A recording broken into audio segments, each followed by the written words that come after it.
Shema Israel Adonai Eloheinu Adonai Echad. Shema Israel Adonai Eloheinu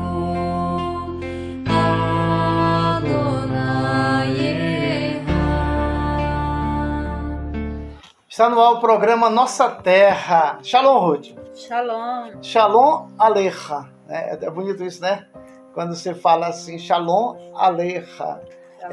Shabbat Shalom. É quando está entrando o dia do Shabbat, né? Já no final da sexta-feira, a gente muda e fala assim, Shabbat Shalom, né? Desejando um sábado de paz. Shavuot Tov. E o Rosh Hashanah, que é Uma ótima que é semana. um ano novo, né? O importante, Ruth, é que a gente deve buscar aprender. Porque aqui na cidade de Marabá, no sul do Pará, só tem nós que ensinamos Torá, dentro dos princípios judaicos, né? Então só tem nós estamos dentro de 15 anos ensinando a Torá. Mas vamos continuar com o estudo da Parashá de Pinehas. Nós falamos aqui no versículo 11 que os filhos de Corá não morreram, né? Porque é o seguinte, Ruth, Corá, Datã e Abirão, que foram os três traíras do ministério de Moisés, porque todo ministério fala assim, não importa a religião, tem os traíras, tem aquele que está querendo puxar a cadeira do chefe, do líder, né? Todo ministério tem isso. Então a Bíblia registra a primeira rebelião dentro da Bíblia, do Taná, que para nós a Bíblia é o Taná, a primeira rebelião que houve, que trouxe divisões, Datã, Corá e Abirão. Três pessoas importantíssimas que eram santos, eles faziam parte da cúpula, né, lá do ministério de Moshe, mas os que traz sempre, Ruth, é aquele que está ligado ao chefe, ao líder, né? Nós estamos em Números, capítulo 26, versículo 11, né? A pessoa que quiser acompanhar com sua Bíblia. O versículo 11, e os filhos de Corá não morreram porque serviam ao Eterno. E eles não entraram na rebelião do pai, eles não aceitavam. Aqui diz assim, um exemplo com os olhares postos no céu são as discussões entre Hilel e Shammai. E um exemplo das discussões sem olhares dirigidos para os céus são as de Corá e seus partidários contra Moisés e Arão.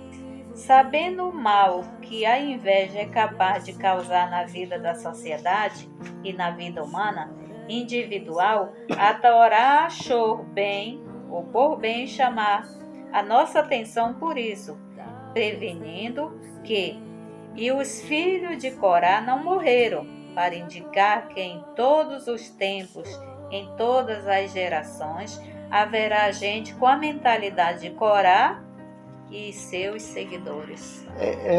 Por exemplo, Ruth, essa rebelião que houve no ministério de Moisés, são três espíritos, eles trabalham juntos, né? Esses três espíritos que usaram Corá, Datã e Abirã. Você vê que o texto bíblico aqui também, onde você leu do comentário aí, fala de Hilel e de Shammai, né? Hilel Era dois rabinos. Era um rabino que ele estudou na faculdade rabina de Israel, rabínica, né, de Israel, aonde ele pagava 80, não sei se é shekel na época, e ele ganhava 80 shekel. 40 era para o sustento dele da família e 40 para a faculdade. Porque, Ruth, isso aqui custa dinheiro. Isso que nós estamos transmitindo para você aí, isso nos custou muito, está custando ainda muito dinheiro. A pessoa pode nem valorizar. Para a gente aprender. Você está recebendo tudo de graça aí, só recebe de graça. Mas nós pagamos um preço estudando, a gente não para de estudar. Nós somos igual os médicos, né? Que são dedicados, estudam direto, não para de estudar. Então, o que Hillel e Shammai, dois grandes líderes, né? Se a gente for abrir o espaço para falar da vida de Hillel, é uma vida dinâmica, é uma vida que nos trouxe sabedoria para entender que a gente só cresce estudando. Aí faltou, ele perdeu o emprego, né? Aí faltou dinheiro para a família e faltou dinheiro para ele pagar a faculdade. Aí ele começou a fazer uns bicozinhos ali para poder alimentar a família, mas e o dinheiro da faculdade? Como é que ficaria? Aí ele subia de manhã cedo para assistir às aulas do telhado ali, como ouvinte, né? Para ninguém ver. Mas um dia, Ruth, caiu neve em Israel, né? E ele estava assistindo. Ele estava tão investido na aula que quando ele dormiu ali no lugar. E congelou. E quando foi de manhã que chegou os alunos, começaram a ver, entrou ladrão aqui na faculdade. Por quê? Porque está aberto ali o telhado. Foram olhar, ele estava só pedra de gelo lá. Aí tiraram com muito cuidado. E ali o rabino, na época, que era o reitor, fez uma oração e ele descongelou e voltou à vida. Então é a história do Hillel. Na realidade, ele entrou ali como aluno. Depois ele perdeu ali a sua vaga porque ele não tinha dinheiro. Aí ele passou a ser um ouvinte. Era um aluno só. Tu já viu isso na escola comum? Tem aluno que na hora da chamada não tem o nome dele? Nunca vi, não. Eu já vi aqui em Marabá, na cidade, eu já vi muito isso acontecer. A pessoa está assistindo às aulas corretamente, mas ele não foi matriculado e ele está como ouvinte. E ele não pode participar de escrever. Hillel passou por isso. Agora, resultado, a soma da obediência e dos esforços de Hillel, ele conseguiu se tornar rabino, se formou, e com o tempo ele passou a ser o reitor daquela faculdade em Israel. Viu? A diferença dos dois é que um ensinava de uma maneira, outro não, né? Hillel, ele era mais calmo para ensinar, mas Shammai era todo grosseiro. Os alunos de Hillel daquela época, eles faziam tudo para tirar Hillel do sério, né? Era. Para ver se ele... Chegava com cada pergunta. E eles insultavam Hillel, e Hillel sabia responder, acalmar na hora certa. Então, ele tinha um autocontrole, né? O domínio próprio. Coisa linda isso, né? Nós vamos falar agora de... Shammai não era assim, não. Não. Tesseloferrade. Ele era filho de Refe. Ele não tinha filhos, senão filhas. E o nome das filhas de Tesseloferrade chamava Macla, Noá, Roclá, Milca e Tissá. Aí aqui nós vamos falar sobre a divisão dos bens, né? Era a herança das terras. Naquele tempo, tudo era para o homem, né? O homem na frente, a mulher sempre ficava de lado. E eu acho bonita essa história porque elas vão à luta para não perder a herança. Já que elas não tinham mais o pai e a mãe, tinha só as filhas. E aí ela entra e ela vai começando, porque quando Jetro deu o conselho para Moisés dividir o cargo, né? Pelas pessoas que era para ajudar ele. Dividir em turma. A turma de 100, turma de 80, de 90, aí de 70, de 80. Aí vai baixando até chegar em 10, né? Até quando eles não resolvem tudo, aí é que chega a vez de Moisés, né? Que ele dividia os grupos e colocava um líder. Era. Aí ficou para resolver só as coisas mais complicadas que tinha. Aqui diz assim: Tesseloferrade, filho de Refe, não tinha filhos senão filhas. As filhas de Tesseloferrade foram nomeadas aqui por causa do tema de suas heranças. que será mencionada detalhadamente mais adiante no capítulo 27. Ele tinha só filhas, né? É, Filhas. Por ele não ter filhos, então a herança que ele ia deixar para as filhas seria perdida, né? era se elas não tivessem entrado na luta, né? Porque senão elas não iam receber nada. Só porque eram mulheres? Mas era assim, no passado, na época aqui do Tá texto anotado, bíblico, as mulheres pouco valiam juridicamente, né? 27, Mas existiam mulheres de cabeça, né? Mulheres, essas mulheres que lutam, que buscam os seus ideais, lutam pelos seus ideais. Aqui no capítulo 27 diz, ó, e vieram as filhas de Tessalofernade, o pai dessas moças que se apresentaram perante Moisés, Elazar, disseram, reclamando o direito de sua herança, era segundo o Rabim Akiva, ele acha que era aquele homem que foi apanhado no dia de sábado pegando lenha, né? E foi condenado à morte, mas eu acho que não. Mas segundo o Rabim Simão, ele era um dos que temia subir ao cume do monte e lutar, mas caíram mortos pelos amalequitas dos cananeus. Na sociedade agropecuária, na qual a terra baseada na subsistência de suas propriedades intransferível, o casamento de filhas solteiras com judeus de outras tribos faria o território daquela tribo diminuir. Aí aqui diz assim, que segundo o Midrash, as filhas se apresentaram primeiro aos capitães de dezena, os quais se recusaram a resolver o caso, dizendo que este competia a uma autoridade superior. Elas consultaram os capitães de 50, que responderam da mesma forma.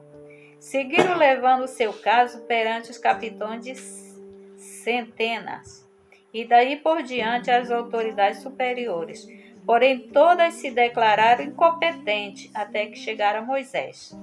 O modesto legislador de Israel, profundo conhecedor dos sentimentos humanos, não queria ferir a sensibilidade dos capitães consultados, respondeu às filhas de Tessalofernade, eu também recuso pronunciar-me a respeito.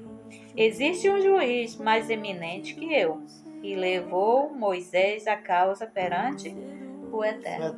Quer dizer, né, Moisés se achou incompetente em termos jurídicos, né? É porque os outros também eram autoridades. Se ele resolvesse, aí a autoridade dos outros seria o quê? Não. Deixa eu te falar uma coisa.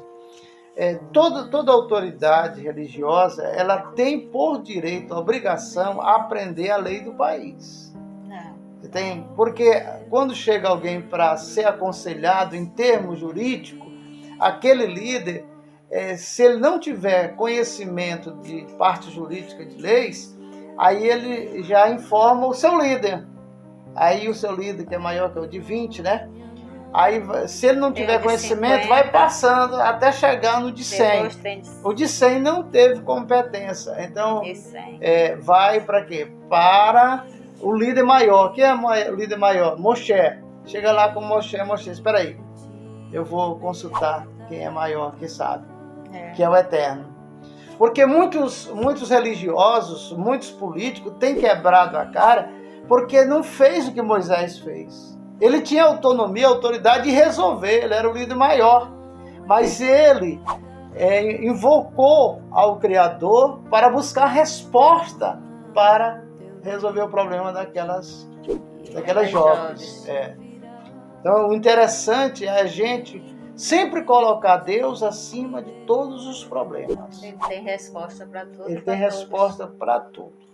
Se ele ficar calado, é porque ele está trabalhando na tua causa e na minha causa. E aqui também fala que por que eles tinham que casar da mesma tribo, né? Tem gente que vai se misturar. Sim, tinha as divisões de tribos ali, eles criaram uma lei interna.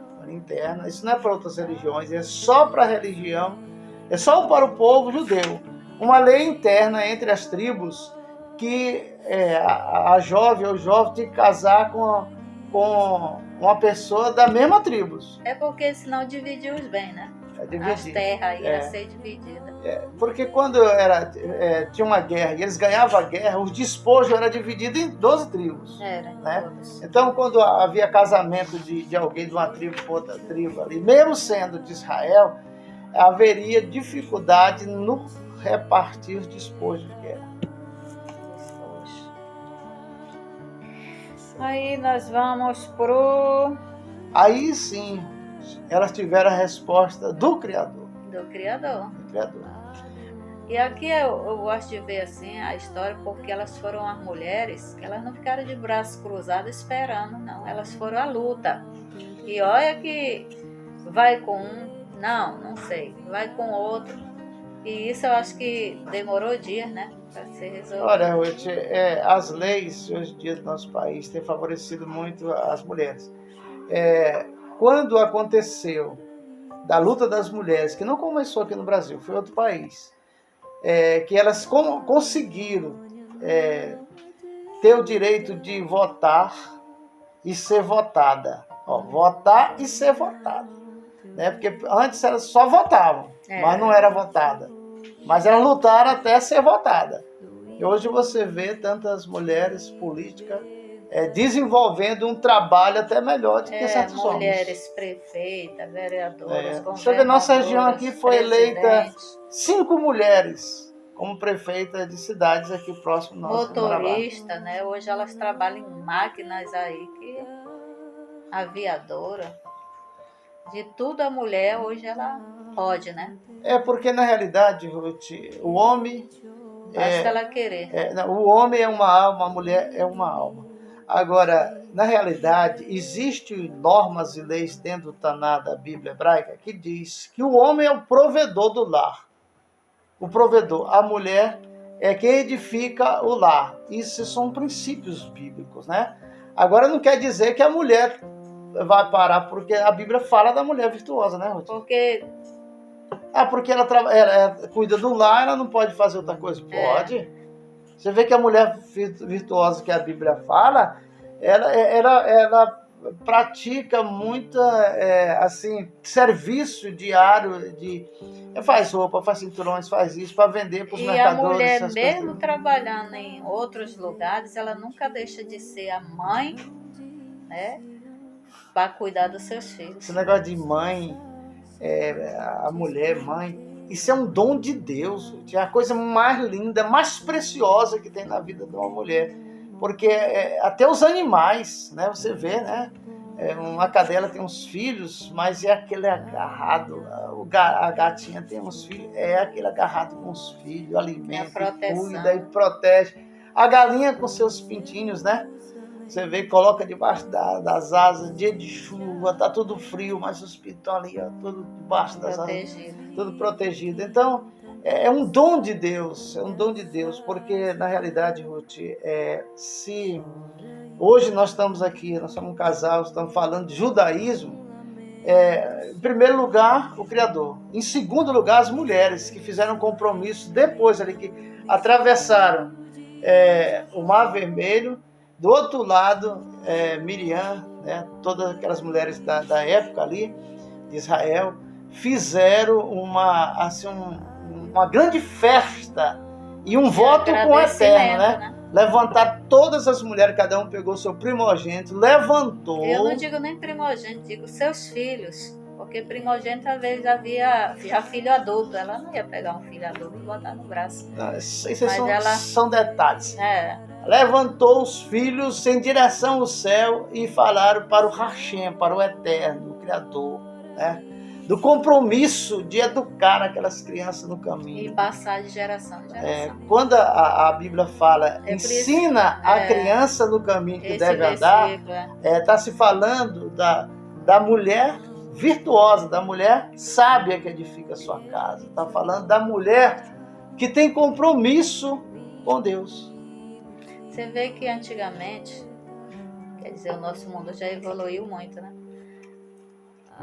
Aí dizia assim, isso aqui é só para o menino, isso aqui menina não pode, como jogar bola, dirigir.